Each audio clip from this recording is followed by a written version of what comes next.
Yeah, I'm in the mood to rank the Total Drama Island Reboot Season 1 episodes. Man, has this reboot had a roller coaster behind the scenes or what? Technically being viewable for over a year now, but still ongoing officially in the States as of writing this video. So for those who may have not seen every episode yet because you're watching through the USA version of Max, feel free to come back to this video later if you don't feel like getting spoiled by it. As a way to celebrate it finally being out on my home turf, we're going to be ranking every episode from the first season from worst to best. Figured this would also be a good way for me to talk about specific episodes that I didn't really talk about in previous videos about this season as well. Obviously, this ranking is just my personal opinions on the episodes from what I enjoyed the most. Feel free to let me know in the comments below what your favorite, least favorite, or a full list of your own ranking videos for these episodes. Also, if this thumbnail looks familiar to any big-time Hell of a Boss content watchers, it's because it's 1000% the same style as this one my buddy Sarcastic Chorus did on that show's Season 1 episodes. But he gave me the green light in the DM, so it's all good. Anyways, let's get into the ranking now. I'm so brave for putting this episode at the lowest spot. Look at me, guys. Sorry, but if this is somehow your favorite episode from the season, I will make fun of you. This is probably the only episode from the entire season I'd consider mediocre or even bad, to be honest. Even seen some people consider that their least favorite episode out of any season. It's pretty understandable, too. The vast majority of this episode is just centered around the most crude fart jokes imaginable. Look, I'm not even saying fart jokes in general can't be funny. They definitely can be with good setup. Like this one, for instance. Dude. You gonna act like that was a cough? Sorry. No, seriously, get up. Problem with Jurassic Fart is these jokes had no substance to them. You're just supposed to laugh because them farting is funny and nothing else. To give this episode some credit, it did sort of serve as the turning point of Julia's character, revealing her true despicable nature when going off on that dinosaur. This allowed for tensions to rise with characters like MK and Bowie especially, eventually embracing her true self and still making it very far this season despite others knowing what she's like. So this episode can have some credit there for serving as a major point for Julia becoming a major fan favorite character. But on another negative note, Damien got booted this episode, in a very silly way at that. Total Drama's always had some, silly eliminations here and there for past contestants, but Damien's was one of the sillier ones. Yeah, he did technically ask for it, but it's still cruddy how such a likable character gets booted right when he finds the motivation to actually keep going. This episode felt like it was trying its best to be the most comedy-centered episode in the season, and most of the jokes just didn't really land. Overall, just not really my cup of tea. Just kidding. Witchy! Wheel of Vomit falls into a similar category as Jurassic Fart, where the main gag just didn't really stick with me all too well. The gag this time around being everyone just throwing up rainbow bile whenever the eating challenge became too gross. In terms of just the challenge, it's very similar to the Brunch of Disgustingness episode from the very first Island season. Those kinds of bits almost never hit for me. Somebody just making a gagging noise depending on the context can be funny for me, but full-on puking is a no-no. What made this episode stand out for me more than the previous is it felt like Julia was kind of on her A-game here. She was fully liberated as her true self, and it possibly impacted her status as an influencer rather than negatively. Sure, the new fanbase she garnered is probably way more toxic, but at least she's not being fake anymore. The fact that she barged into the mess hall the way she did was, Chad behavior too. Realistically, Julia would have been the one going home if she didn't win immunity at the end of the challenge against Ripper. I think her most impressive feat in this episode was getting Z to break from his entire chill personality for a bit. It's happened a few times before this episode, but very rarely, and it's usually because of the physical dangers from the challenges rather than someone directly playing mind games with him. So seeing Julia get to him like that felt like a breath of fresh air in a sense. Ripper going home was also a highlight for me. His character became a bit more tolerable for me in the second season, but I wasn't a huge fan of him in the first. Despite that likely being the intent with the character, he still didn't hit a sweet spot for me, so I'm kind of glad he was gone.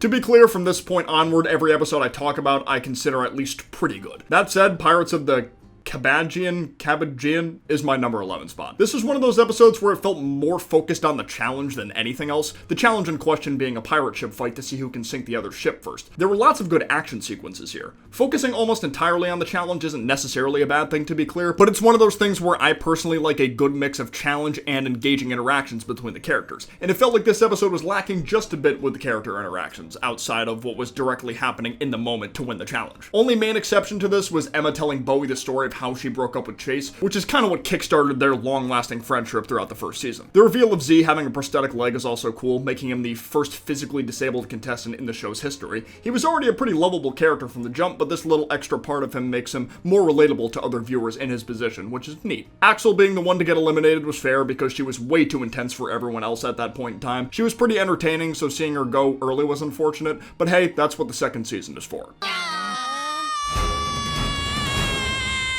While this episode did focus a bit more on the character interactions, specifically with Millie and Priya trying to get to know each other a bit more and Chase and Emma eventually getting back together over a silly misunderstanding, the challenge itself was a bit dull. It felt like a weaker version of The Great Sleep, where the contestants just have to continue to do a straightforward task the longest while outside temptations will attempt to lure them away from staying on. But because all of them are just balancing on poles over the ocean and can't physically go outside of that, makes things extremely limited. Bowie losing on purpose to get dirt on Julia was smart, getting the phone that MK used to record everyone's confessionals to get Julia booted, S-tier play right there. Seeing Priya pry on Millie was pretty intense because, especially as a first-time viewer, you just know the bad things Millie wrote about Priya's upbringing were going to be brought to light at some point, with this episode just adding more suspense and tension to that since Millie is continuing to lie longer and longer. Chase getting back together with Emma, while silly, was bound to happen in some kind of capacity because that's just kind of their whole shtick, but even I knew it wouldn't last and was mostly curious to see how things would get screwed up between them again. Bowie also obtaining Millie's notebook with the dirt on Priya was pretty major as well. Like, Bowie got a lot done in this episode. He now has the power to destroy their alliance whenever he wants to. Just a very decent episode overall. No parachute for you! Learn to fly!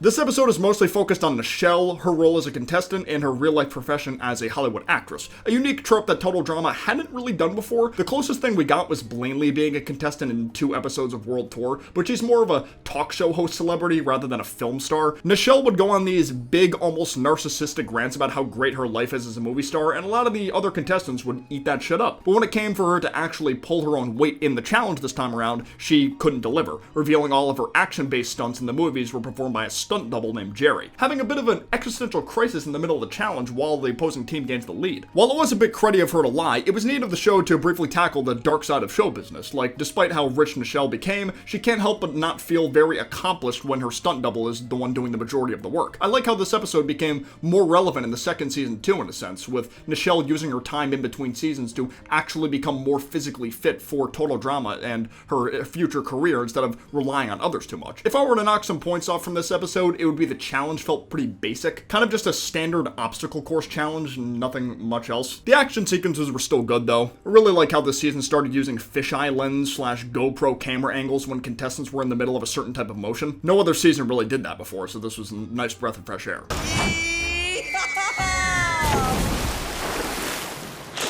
Battlefield Earth felt like a Julia hater's wet dream. Well, actually, even as someone who likes Julia, it still felt good to see her deal with some physical pain for once. She had been going almost entirely unscathed in that department for a bit too long, in my opinion. The rivalry between her and Bowie was so funny this episode. Maybe not at its absolute best of the season, but very good. Loved the dumb, cartoony violence they got into towards the end of the challenge. I think the biggest issue that I had was the elimination outcome felt so unbelievably predictable from the get-go, which took away a lot of the tension for the rest of the interaction.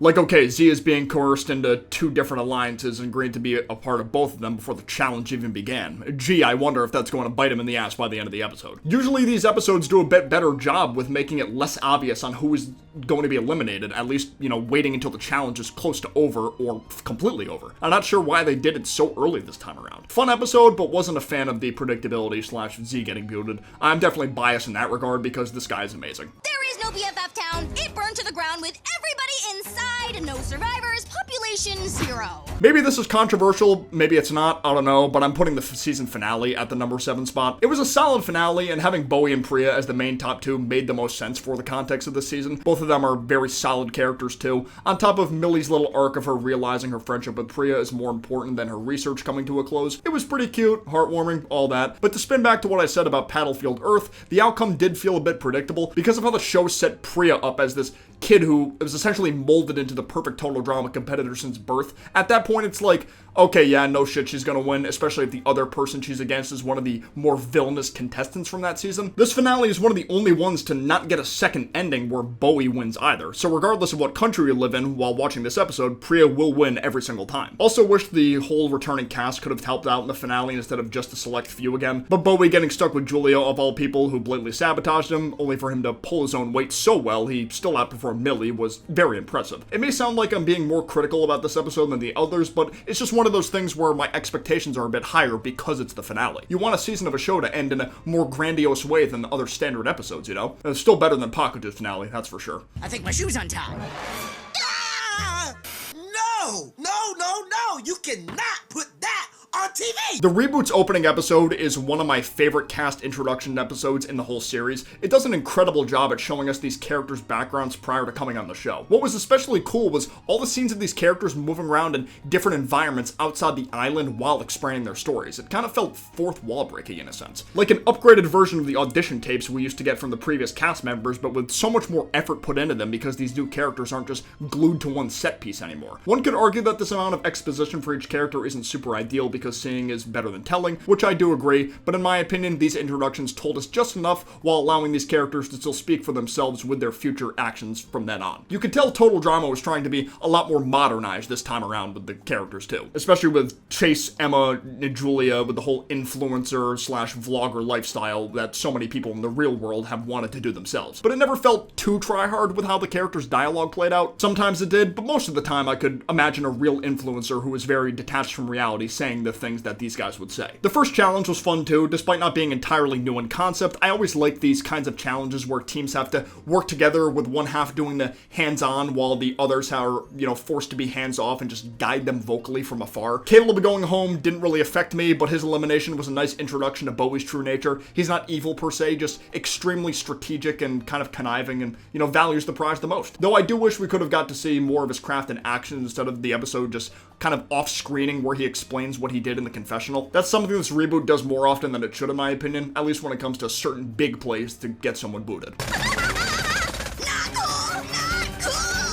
Numbskull Island is my number 5 spot. This episode did a really good job at building more on a lot of the main dynamics and relationships that stuck around for the long term, most notably Bowie's friendship with Emma and his romantic relationship with Raj. Bowie continuing to act like a voice of reason when it came to the toxic relationship between Emma and Chase. The two of them hit it off as friends naturally, so Bowie doesn't want to see her get too distracted from the grand prize by constantly getting angry about all the bad things Chase has done. While I can't deny the toxic parts of that relationship are relatively funny to watch as a viewer, it's still nice to have Bowie involved to make things feel a bit more grounded and realistic. The flowers of love blossoming between Bowie and Raj is obviously great. These guys being the first openly gay couple in Total Drama history, a massive win for all LGBTQ fans and allies of the show. Some of Total Drama's past tropes, stereotypes, and dynamics didn't age super well in my opinion, so seeing these guys adapted well in this day and age is great. They're not the most interesting couple in the world because we don't really get to see them act like a couple all too much, but they're still pretty good. Always nice to see more rep in this day and age. You never know when shows could have their plug pulled for this kind of expression. You'd think it'd be better behind the scenes in this day and age, but those companies can be very sketchy if they choose to do so. Seeing Priya try to get into an alliance with Scary Girl was also funny. No matter how hard she tried, she just couldn't find the right words. Always getting Scary Girl on her bad side each time. Scary Girl was probably on her worst behavior in this episode, which in terms of comedy is technically her best. She was never super funny for me, but I still saw the appeal every now and then. Like her going full demon mode to chase after Damien even though they were on the same team. That was funny. Can't forget about MK's confessional filming plan being put into prime motion thanks to having Julia's phone. It was just nice to see a lot of the cast being involved in very different yet entertaining ways. Very solid episode with very good character interactions, chaotic action, and relatively unique challenge that did its own spin on Capture the Flag. We should probably...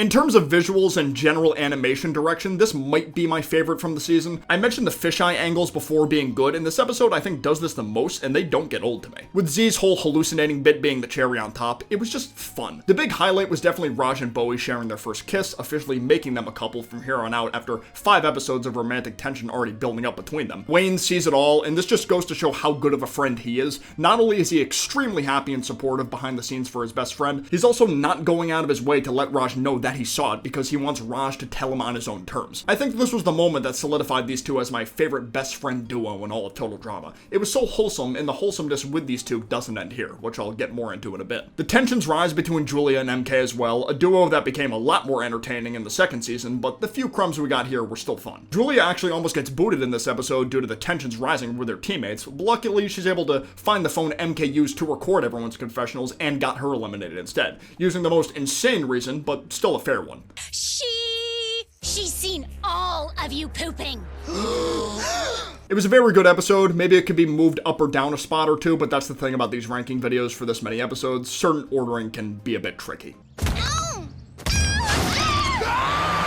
The total drama bits where animals are hurting the contestants are usually my favorite, so the fact that there was a challenge this season involving a wide variety of animals was just a recipe for some of the best kinds of funny in my book. This was probably the most modernized challenge of the season too when it comes to relating to the younger generation, since they need to take a certain amount of selfies with these animals. The more dangerous the animal, the more points they'll get towards their score. The antics Julia, Millie, and Priya were getting into were funny. Despite neither of the friends wanting Julia there, she kept mooching off of them for points, even winning immunity in the end. I also loved the way the tension between Emma and Bowie just kept building more and more until Bowie finally exploded about Chase being a horrible person. It was bound to happen at some point because Emma kept pushing her love for him onto Bowie more than usual because of Julia's interference. The man wanted the Alliance to work with her so bad, but his distaste for Chase outweighed his desire for the Alliance. I sort of respect this in a way because even though Bowie is a pretty devious guy, Chase is just as bad, if not worse as a person in my opinion. The guy is basically Jake Paul in animated form. Bowie did lie, so it's kind of understandable for Emma to be pissed, but Chase is also terrible for her, and Bowie knows this. The way Emma got booted was a bit silly, Julia trying to frame her as a baby turtle abuser despite the turtle knowing how to fight. This season definitely made the animals in specific feel a lot more cartoony than before, which is fine. Emma needed to go anyway, she basically became a non-character with Chase now gone, plus she's a lot more entertaining when she fights with Chase and not when they're in love, so